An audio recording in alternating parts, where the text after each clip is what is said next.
শুক্রবার থেকে শুরু হয়েছে চাকমা সম্প্রদায়ের ঐতিহ্যবাহী বিজু উৎসব।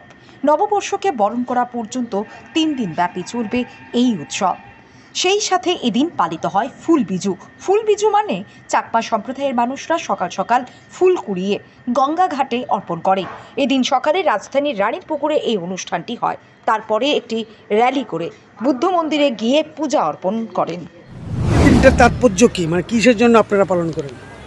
এটা আমাদের ট্রেডিশনাল, ওই চাকমা সমাজের একটা ট্রেডিশনাল আর কি।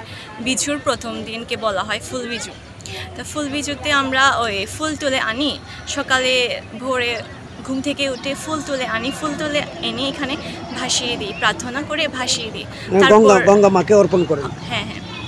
তারপর এখান থেকে রেলি করে আমরা ওই আমাদের ওই যে বৌদ্ধ মন্দির আছে, বৌদ্ধ মন্দিরে গিয়ে ওই মানে প্রার্থনা করে ওইখানে পাঁচজন খাওয়া হয় আর কি। পাঁচজন হচ্ছে আমাদের ট্র্যাডিশনাল চাকমা সমাজের, মানে বর্ষবরণের জন্যই কিন্তু এই দিনটা হয়। ধন্যবাদ।